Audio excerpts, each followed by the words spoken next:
Jasmine Crockett, in terms of her rhetoric, in terms of her fire, is one of the few Democrats in Congress that actually seems to get the moment that we're living in.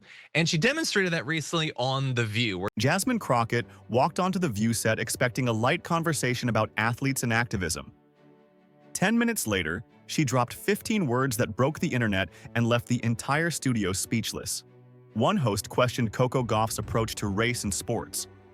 Big mistake. Because Crockett doesn't do polite deflections. She does truth bombs, and this one detonated live on national television. Drop a comment right now. Do you think athletes should keep their identity out of sports?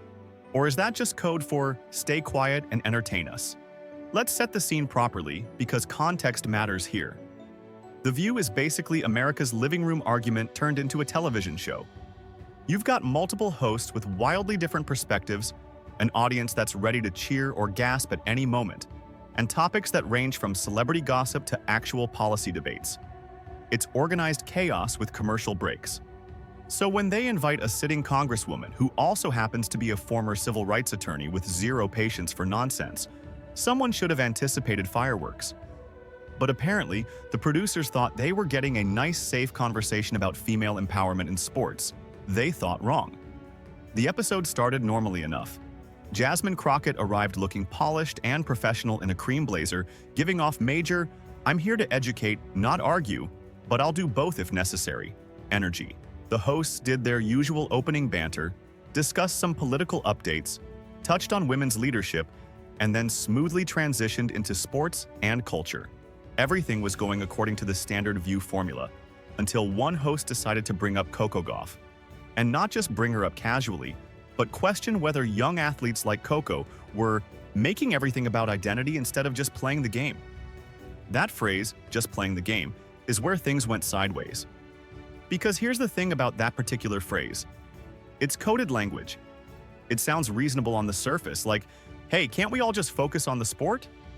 But what it actually means is, can you please stop reminding us about race because it makes us uncomfortable? Crockett heard exactly what that host was really saying. And she wasn't having it. Not today. Not ever.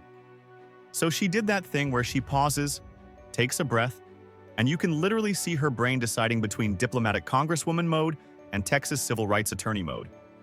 Attorney mode 1, obviously. When Crockett leaned forward and delivered those 15 words, Coco's excellence isn't political. It's the mirror America hates because it shows what it's missing. The entire energy in that studio shifted. You could feel it through the screen. Joy Bihar's expression went from casual interest to, "Oh, we're doing this now." Whoopi Goldberg immediately recognized that something significant had just happened and sat back with that knowing look people get when they realize they're witnessing history. The audience didn't know whether to clap immediately or process first, so there was this weird 3-second delay before the applause started, and then it became a full standing ovation. But Crockett wasn't done. Because delivering a perfect soundbite is one thing, but actually explaining why it matters is another. She continued, breaking down exactly why the discomfort around Coco's identity isn't about Coco at all. It's about America's inability to handle Black excellence that refuses to minimize itself for comfort. When Coco Gauff wins a match and thanks her community, when she mentions being proud as a young Black woman representing her country, she's not making it political. She's existing fully as herself. And apparently that's still controversial in 2025. Which is absolutely wild when you think about it. The brilliance of Crockett's response wasn't just the words themselves, though those were perfectly chosen.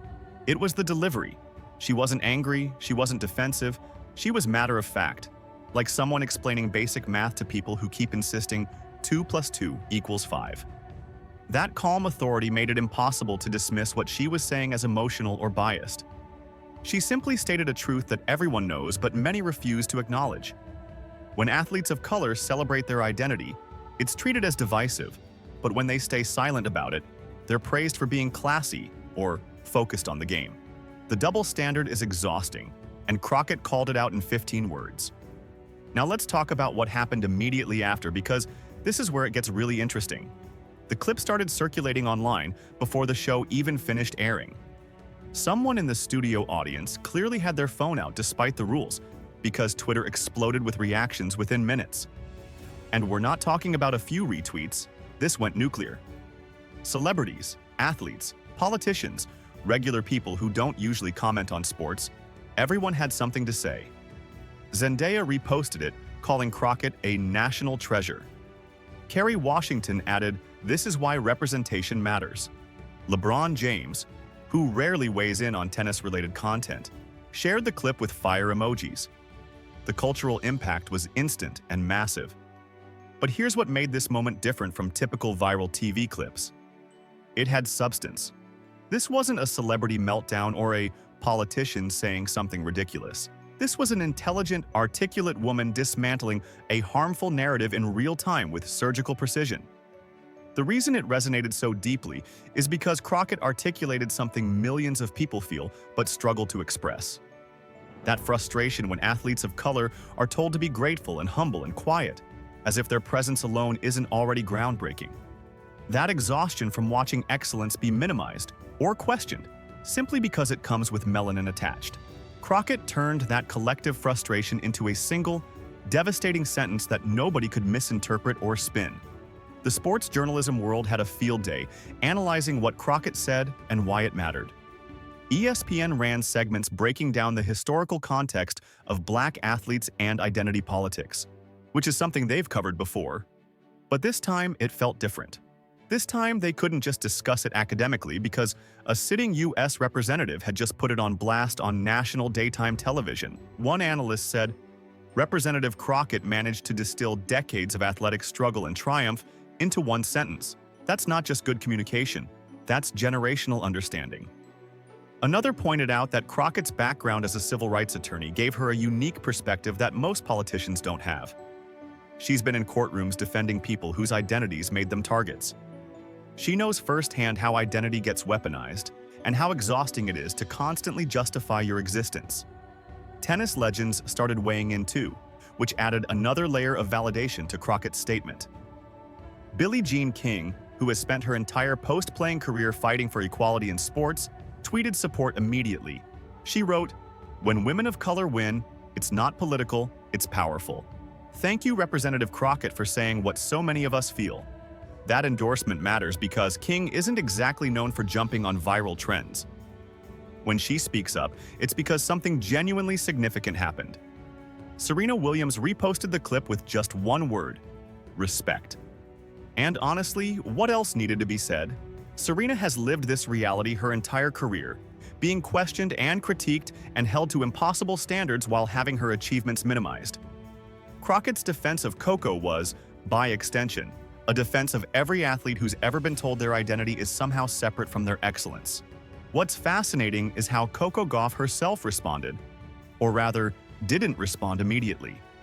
She went silent on social media for a few days, which some people interpreted as strategic and others saw as overwhelmed. But sources close to Coco later revealed she was actually moved to tears watching the clip. Not because she needed defending, she's proven time and again that she can handle criticism, but because having someone with Crockett's platform and credibility validate her experience meant something profound. Too often, young athletes of color are left to fight these battles alone. Having a congresswoman step into the arena and say, "Actually, the problem isn't her, it's you," shifted the entire dynamic.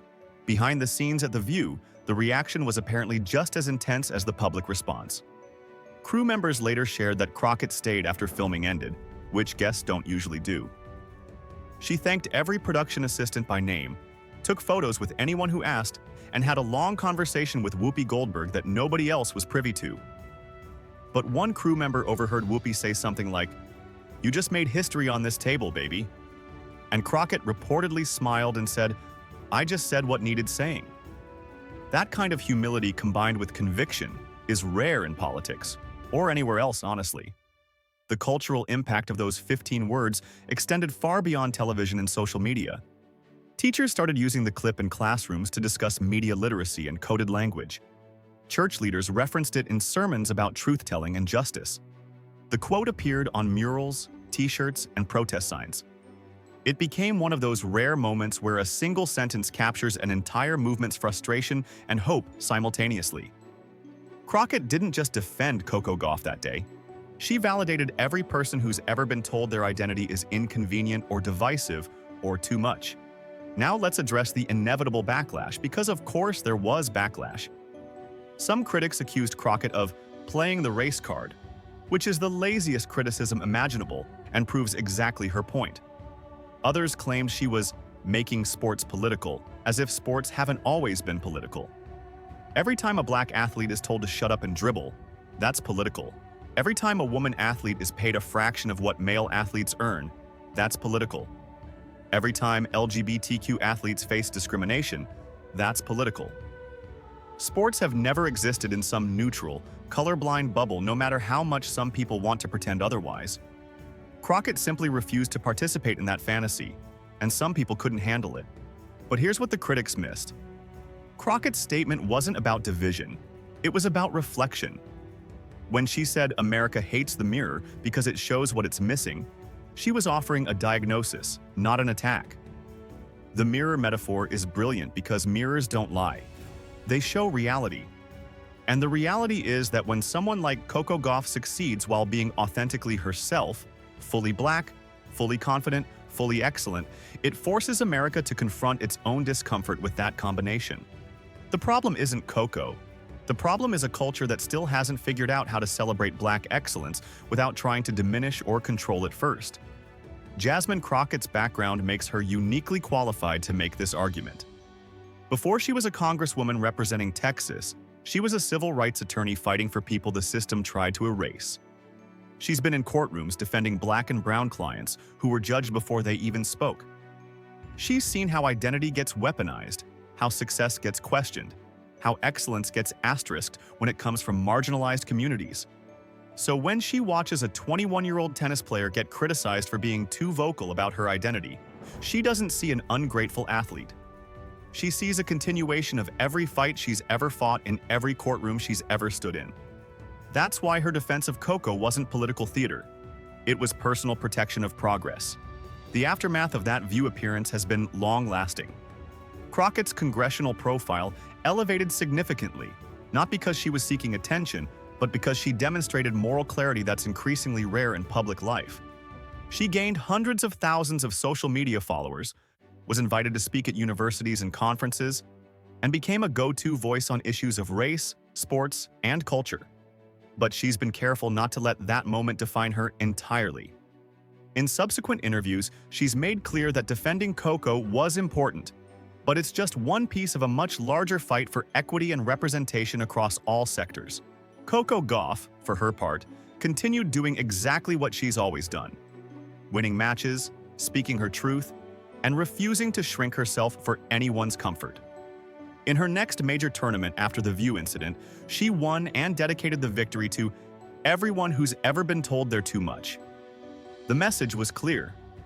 Crockett's defense didn't make Coco feel like she needed protection.